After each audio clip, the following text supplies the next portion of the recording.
사랑하는 베델 가족 여러분, 이 영상을 보시는 분들은 아마 보내드린 성금요일 예배 순서에 따라서 찬양, 기도, 그리고 말씀을 차근차근 읽고 계시리라고 믿습니다. 혹시라도 순서에 따라서 같이 기도하는 시간이나 말씀 읽는 시간을 갖지 않고 그냥 이 영상만 보시는 분들이 계시다면은 지금 잠깐 영상을 멈추시고 개인적으로도 괜찮고요. 아니면 가족이 함께 모여 계시다면은 잠깐 같이 기도하시고 그리고 제가 보내드린 그 순서에 있는 말씀을 같이 읽고 그리고 이 영상으로 돌아와 주시면 좋을 것 같습니다. 네, 아무튼 이렇게 성금요일 예배를 가정과 온라인 예배로 드리게 되는 일이 다시 있을까 싶은 그런 생각이 될 정도로 전혀 예상할 수 없었던 그런 시절을 우리가 보내고 있는 것 같습니다. 이런 삶의 모습이 우리의 일상이 되어버리지는 않을까 하는 그런 생각이 들기도 하고요.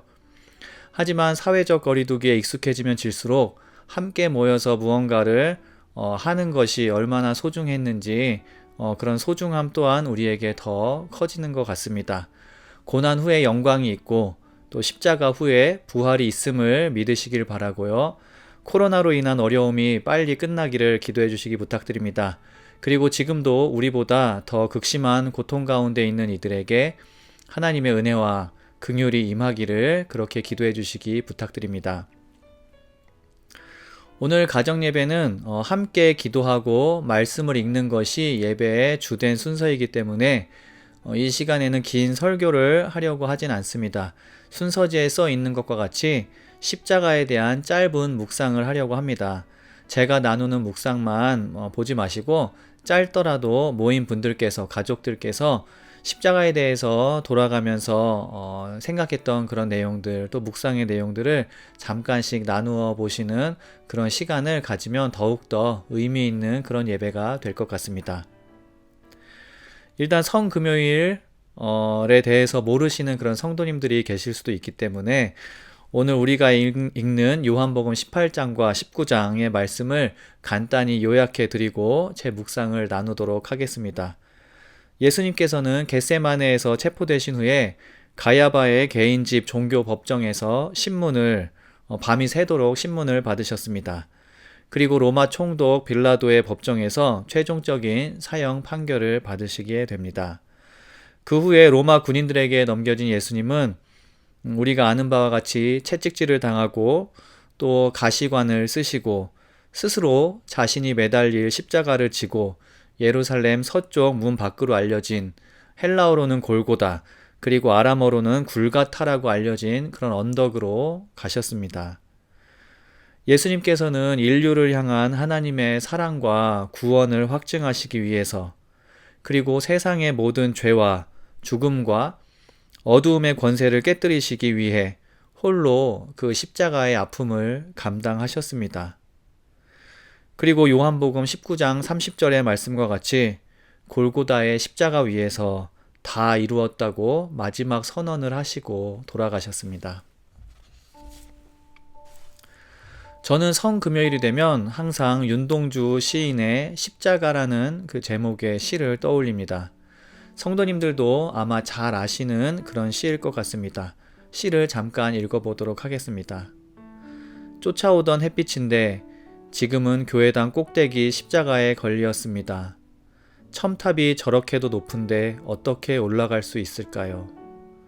종소리도 들려오지 않는데 휘파람이나 불며 서성거리다가 괴로웠던 사나이 행복한 예수 그리스도에게처럼 십자가가 허락된다면 모가지를 들이고 꽃처럼 피어나는 피를 어두워가는 하늘 밑에 조용히 흘리겠습니다. 윤동주는 독립을 염원하는 자신의 삶을 그리고 너무 높아서 올라갈 수 없을 것 같은 그 목표이지만 십자가에 달린 예수님과 같은 굳은 결심으로 나아가겠다는 그의 의지 그리고 자신을 희생해서라도 민족을 구원하고 싶다는 간절한 마음을 이 시에 담았습니다. 그런데 이 시에서 제 마음에 가장 와닿는 부분은 이 부분입니다. 괴로웠던 사나이, 행복한 예수 그리스도라는 부분입니다. 십자가 위에서 가장 괴로웠지만 가장 행복했던 예수. 물론 윤동주의 해석이겠지만 저는 예수님이 정말로 그런 심정이셨을 거라고 생각합니다. 육체적인 고통이 있었고 자신을 배반하고 욕하는 사람들로 인해 극도의 괴로움을 겪으셨을 것이었습니다.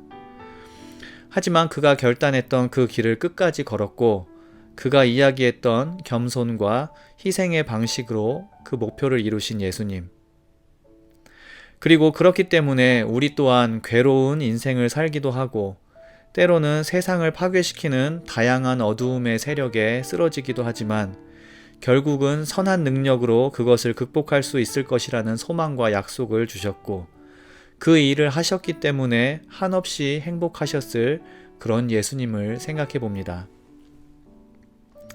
성도님들, 우리 삶 가운데 그리고 세상 가운데는 분명 혼탁함이 있고 어두움이 존재합니다. 그리고 우리는 선한 능력으로 예수님이 보이셨던 겸손과 희생으로 그런 혼탁함을 맑음으로 그리고 어두움을 빛으로 바꾸려는 사람들입니다. 하지만 십자가가 말하는 진리는 분명합니다. 고난과 고통이 없이는 참 영광에 도달할 수 없다는 것입니다. 하지만 동시에 십자가가 전하는 또 한 가지 진리도 분명합니다. 예수님의 능력으로 우리는 분명히 그 영광에 이를 수 있다는 것입니다. 우리는 오늘 진중한 마음으로 예수님이 죽어가는 그 과정을 다시 한번 목격합니다.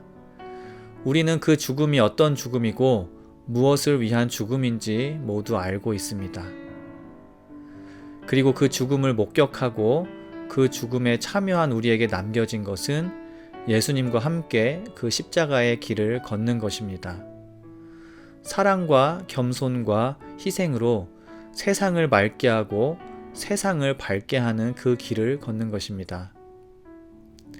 저는 십자가 위에서 예수님이 얼마나 외로우셨을까 하는 생각을 종종 합니다. 그리고 동시에 그런 생각을 하면서 동시에 그렇다면 부활하신 예수님은 더 이상 외롭지 않으실까? 세상을 보시면서 더 이상 그 마음 가운데 괴로움이 없을까? 라는 생각도 합니다. 그런데 우리 가운데, 우리 가족 중에, 우리 이웃 중에, 그리고 혹은 세상에 외로운 사람이 있고 서러운 사람이 있고 괴로운 사람이 있다면 예수님은 아직도 외롭고 괴롭지 않으실까? 십자가 위에서 아직도 외롭고 괴로운 존재이지 않으실까라는 생각을 해보곤 합니다. 우리는 예수님을 겸손의 왕으로, 희생의 왕으로, 그리고 평화의 왕으로 고백합니다. 그런데 우리 삶 속에 겸손이 없고 희생이 없고 평화가 없다면, 그리고 그 대신에 조롱이 있고 시기가 있고 자랑이 있고 또 무관심이 있다면 예수님은 아직도 윤동주 시인이 얘기했던 그런 행복으로 가기 이전에 괴로웠던 사나이이지 않을까, 그런 생각을 해봅니다. 꽃처럼 피어나는 피를 어두워가는 하늘 밑에 조용히 흘리겠습니다 라고 노래한 윤동주 시인의 마음과 같이 세상 많은 사람들의 외로움과 괴로움을 함께 돌보아주며 예수님을 행복하게 만들고 참 부활에 참여하는 우리 모두가 되기를 소망해 봅니다.